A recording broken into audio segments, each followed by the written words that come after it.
Welcome to Herbally Yours, an adventure into the world of natural medicine.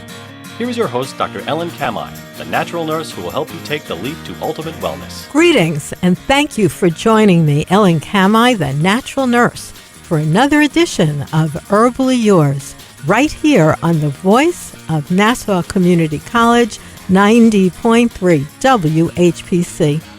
Listen on air, live, or online at iHeartRadio, Odyssey, TuneIn app, smart speakers, nccradio.org, or on our own WHPC app where you can catch all of our award-winning programming. Today, we are so happy to have as our guest Dr. Joan Ifland, and her topic is the food addiction reset.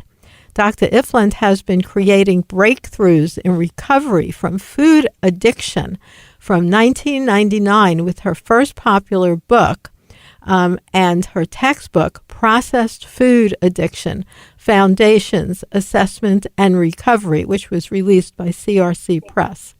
She also has an online addiction reset community, and we'll talk about that with her and also have links to all of these things you may want to access. So thank you so much for being our guest today, Dr. Joan. I appreciate you inviting me. I'm very happy to be here. Let's go back in time because I think, addiction is all in the news. They talk about fentanyl addiction, which kills people, and cocaine addiction, and smoking addiction, and food addiction is not so much brought up as an addiction. So that's interesting. Let's go back in time and tell us what led you to be an expert authority in food addiction. Well, I got off of sugars and flours in January of 1996 to lose some weight. But all these other things started happening, like my brain fog lifted, fatigue lifted, bloating lifted, cravings lifted. And I was eating a lot of food and I was still losing weight. And that was just the first week. And then the next week, a lifelong sinus infection went away and what I thought were like pollen allergies went away. But it was in the third week that I really committed my life to helping people understand the full range of consequences of processed foods. And my raging stopped. I had a raging problem. What do you mean by that? Wait, let's define that. Stop it. What do you mean raging problem? What's a raging problem? Like I'm standing there, okay, and then 0 to 60, I'm yelling at somebody. And it's so violent and it's so fast that I'm like watching myself. I'm left my body and I wanted that to stop. I was desperate for that to stop. My parents were both ragers and I led a long-term. Oh, wait a minute. That's a big invite into what's going on with you because you grew up with that. So to you, it wasn't really a raging problem. It was how my parents and family acts to me. Well, I didn't accept it as, that's just how people act. I did not accept that. It was traumatic to me. Even when you were little. I knew it was not normal. But I was doing therapy. I was doing women's groups. I was doing 12-step groups. I wanted that raging to stop. And none of those things helped. But when I got off the sugars and flours, and now I know I was also stabilizing glucose and reducing the amount of adrenaline and cortisol in my system, then I was able to stop within 3 weeks. So let's define that word flowers. Like you're not talking about roses and things like that. No, good point. FLOURS.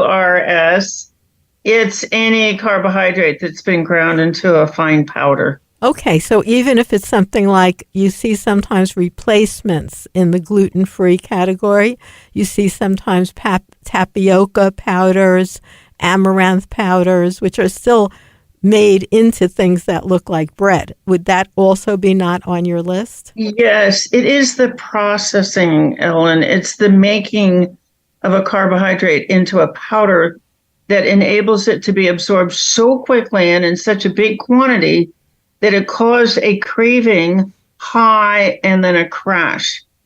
You get the euphoria and then the crash, and it's in the crash where you have the compulsion to go and use it again. So people who try to get off things like bread and other things that are made out of powdered flours, like you're talking about, a lot of people feel it's really challenging. Now, I actually eat that way. I eat nothing out of flours, but I do eat grains. For instance, I'll have amaranth or quinoa that I cook ahead of time, because it takes about 15 minutes, so you don't always have it that minute. Then I have it in the refrigerator, so I just have a scoop of it, let's say, next to scrambled eggs and vegetables. So you're still getting that carb feeling in your mouth. Yes. Amaranth and quinoa both happen to be seeds, not in the grass family. But an example of a grass family grain, like millet. Millet is a high protein grain in the grass family, but it doesn't have gluten in it. So that would be another good choice. Yes, unprocessed, just boiled. Right. So that's what I do. Powder. I just buy them in a bag uncooked. Yeah. Because if I buy it even at a restaurant, they have to add in all these flavors and sugars, which I don't want that.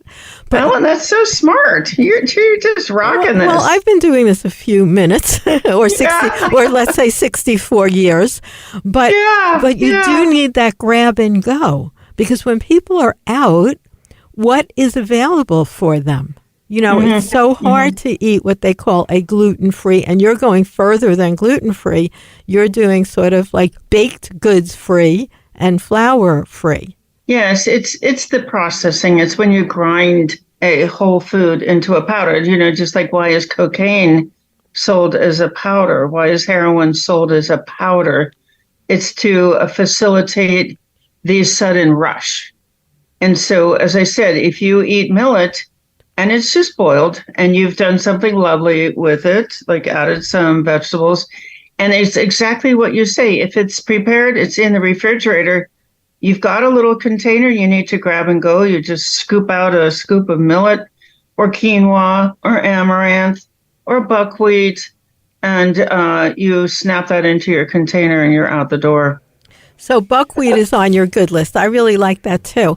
Except that, according to my Jewish heritage, where they make it, has to have bow tie pasta. So I just make it without it's called kasha varnishkas, for those of you who might know. Yes. And when pasta was first created, so pasta in Europe and the rest of the world is got a much lower gluten content. A big project, a hybridization project in the U.S. made to increase the yield of a wheat plant, a stalk of wheat, inadvertently increased the gluten content of American wheat. So now, as Americans, we are sensitized to gluten. We didn't ask for it. We didn't agree to it. Nobody told us. But we've eaten so much gluten now that you're likely to have an adverse reaction to it. Now, Dr. Joan, one thing that I hear, and perhaps you know about this, is people say if they go to Europe, let's say Italy or another European country on a vacay, that if they eat even something that looks like plain bread, they don't seem to get that reaction that they've already associated with the similar thing in the U.S. Is there a reason for that? Yes, it's because the gluten content in European and Middle Eastern wheat is much, much lower. The danger in that is the queuing. So then you come back to the U.S. and you think, well, I can eat bread. I just ate it. And you eat it, and of course you have quite a different reaction. But then, I know this is going to sound outrageous, but this is a kind of addiction. So gluten has a gluteomorphine. It's meant to be pleasant to eat.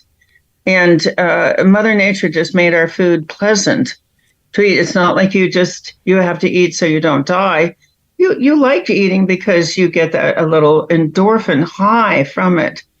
So when you increase the gluten in a product, you make it more addictive. You make the cravings for it more intense. And then when you grind it into a powder and that higher gluten level, the gluteomorphine level, hits that opiate pathway in the brain that much harder, you're going to get a bigger hit. But now you've associated it with bread, and you run the risk now of associative cueing, and you suddenly find yourself with this longing to go back to Europe. Why is it? Oh, it's because I've eaten bread there. It can be very subtle and nuanced, but we have to watch out for the associative cues. As all addictive behaviors are. Now, you have a website called foodaddictionreset.com. Yes. And what would someone find if they went to foodaddictionreset.com? Thank you. I think the most important thing for processed food addiction is that we now have treatment for it.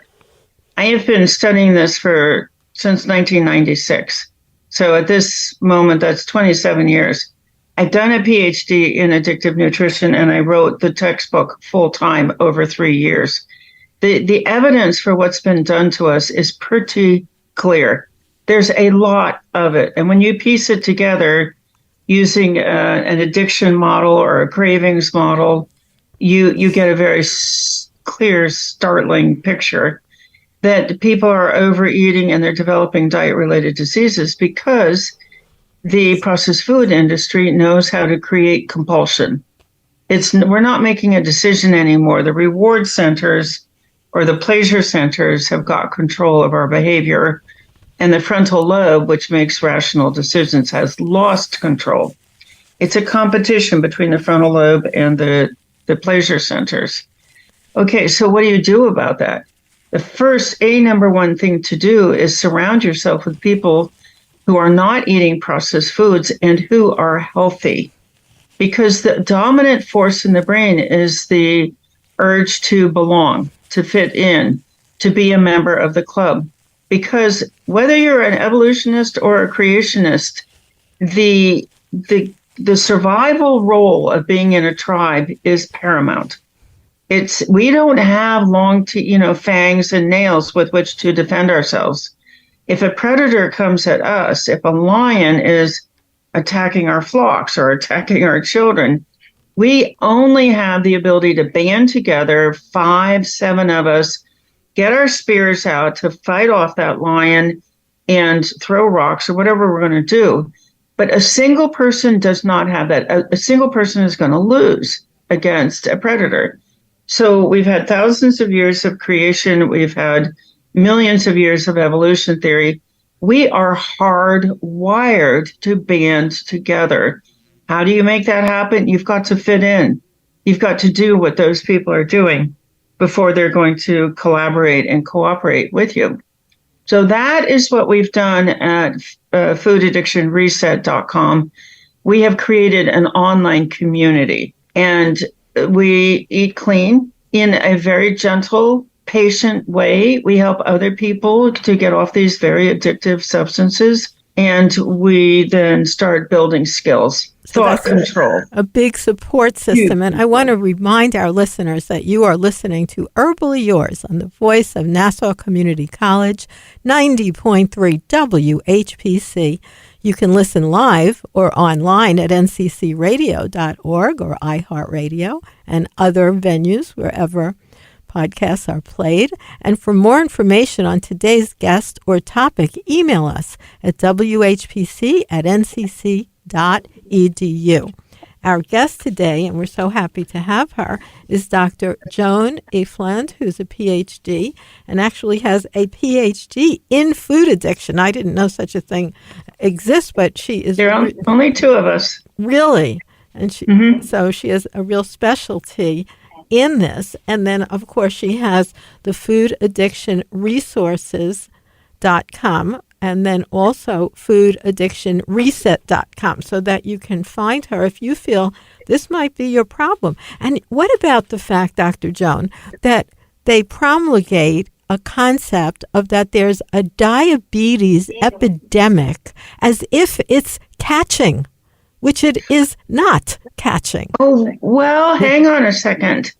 I'm just so delighted that you've asked that question, because I'm working on, actually tomorrow Saturday, inside our community, I'm going to be presenting on this topic. What's the evidence? I only work from research. So you hook together a couple of sets of well-established research, and one of them is social contagion. This is research that is highlighted by a study at Harvard, Christakis and Fowler, where they looked at patterns of development of obesity. And you could see from the Framingham Heart Study data that it develops in clusters and then radiates out. So there's a whole body of research about social contagion. People eat the way the people around them eat. And if they change social circles, they change their habits. So so you have that body of knowledge. And now we have an increasingly strong body of knowledge showing that it's processed foods that cause. Now, we don't have the intervention studies. We have some, but it's increasingly, the body of evidence is building that processed foods cause diabetes. And more importantly, that when you take them out, i.e. you treat the addiction and you treat the cravings and you give people skills not to relapse, when you take the processed foods out, the diabetes goes into remission. We have a new study from the College of Lifestyle Medicine that diabetes can be put into remission. All right, so that's kind of your body of knowledge, number two. Number one, you can catch eating behaviors. You can adopt kind of against your will, even the eating behaviors of people around you. And then you have number two, those eating behaviors, if they involve processed foods, cause diabetes. And then number three, if you get among people who have clean eating behaviors, that the diabetes will go into remission. So I know it's not the typical use of the word to catch a disease because you think you're going to catch based on a virus or a bacteria.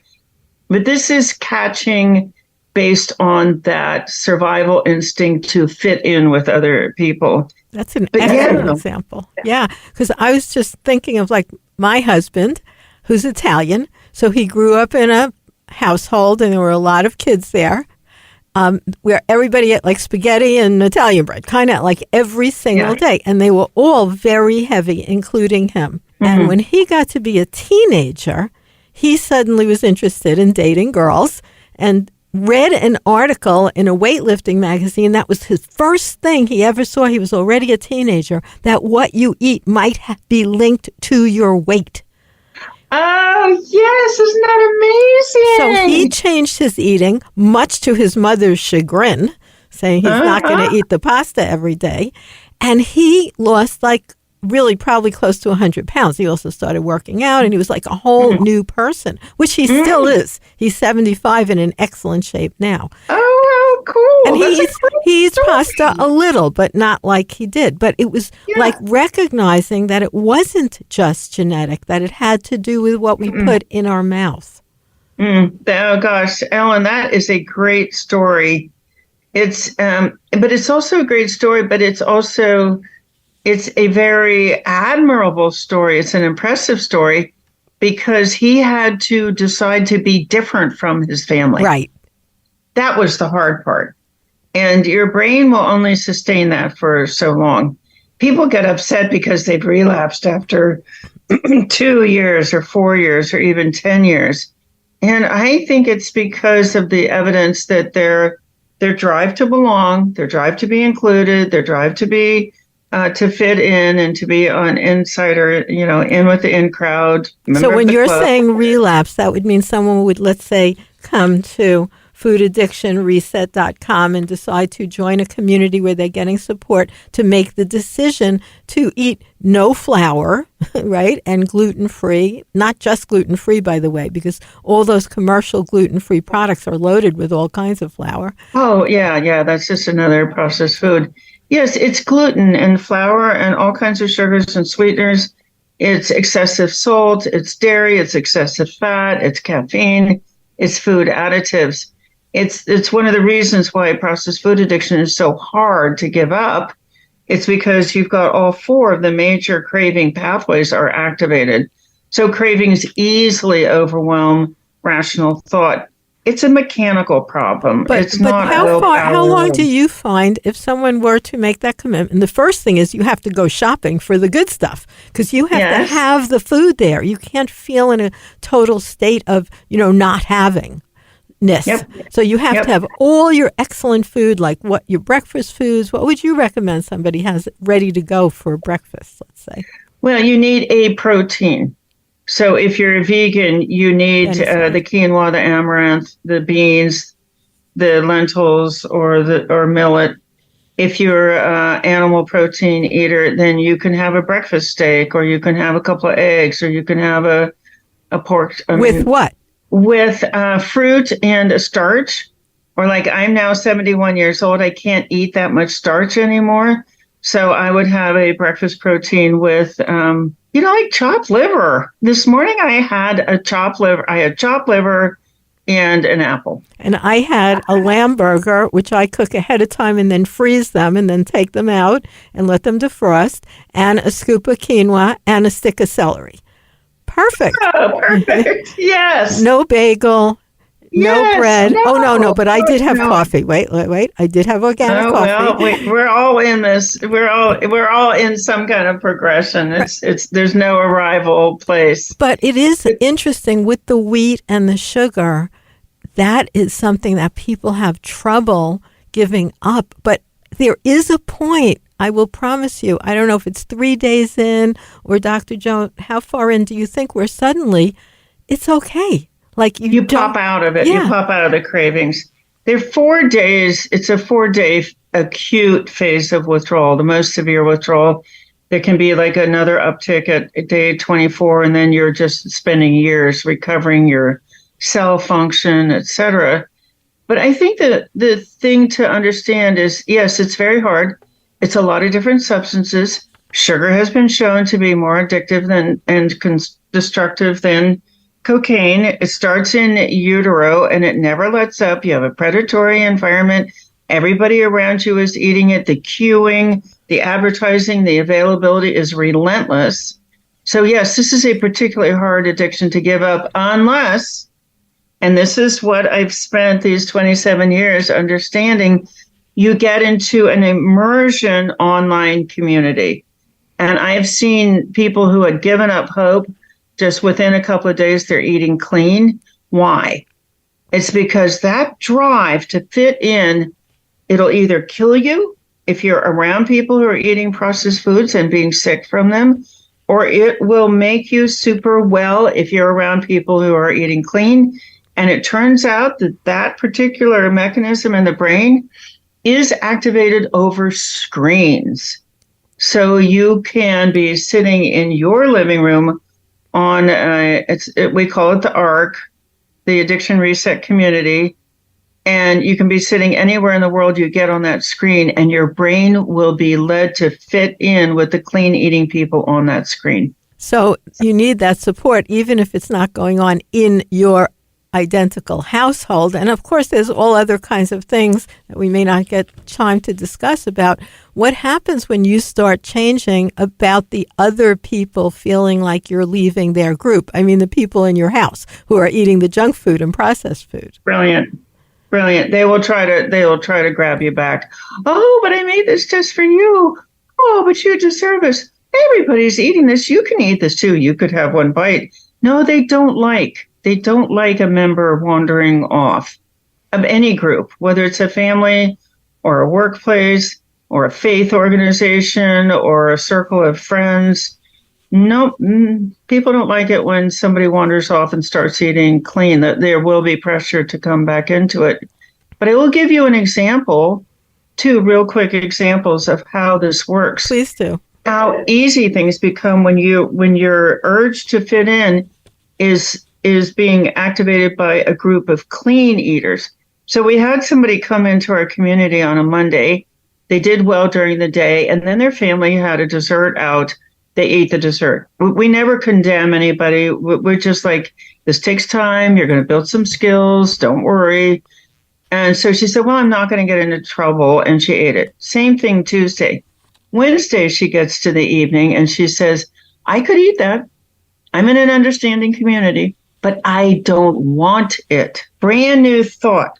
Where did that come from? Well, it came from her mirror neurons. It's a particular network in the brain. That urge to fit in shifted over and said, no, I have the urge to fit in with clean eaters. We broadcast 15 hours a day. So it's easy for the brain to be persuaded that this is my new tribe. And then another person who also came in on a Monday, every time she'd gone to the kitchen for 30 years, she had the battle between the addicted pleasure centers, the craving centers, and the sensible frontal lobe. And that battle in the head looks like, oh, I want to eat clean. No, but there's this good stuff in the refrigerator. We should eat that first. No, let me make it. No, back and forth. It's two different clumps of neurons battling for control of behavior. So by Friday, she was so excited. She said, today I walked in the kitchen and all I wanted was a clean meal. So that is the battle. It's between competing parts of the brain. And when you can get your urge to fit in to shift over to fitting in with clean eating people, it's shocking how easy it becomes. Yeah, I mean, it does, because I know for me, I actually don't have any kind of struggle. I just prefer clean food. So that's so nice. I don't have a struggle when I know I'm going to a party, which I go to, where I know all that stuff's going to be. I just eat before I go. So I'm not hungry. And truthfully, if they do have a beautiful homemade cherry pie, all organic, I will take a bite of that. It's not a problem at this point. But I eat first, so I don't go there and go, oh, no, I have to eat all the processed food here. It's a great strategy. Eat before you go. That is a great strategy. Take a plate of hors d'oeuvres that you've made yourself from clean ingredients and then stand next to that plate and only eat that. That's a good one. And know that it's okay. It's okay. Some people can take a bite. Some people can eat a whole serving. And some people cannot. The sensitization of those pleasure pathways is different for different people. If you're one of those people who cannot take the bite, just know that you're okay too.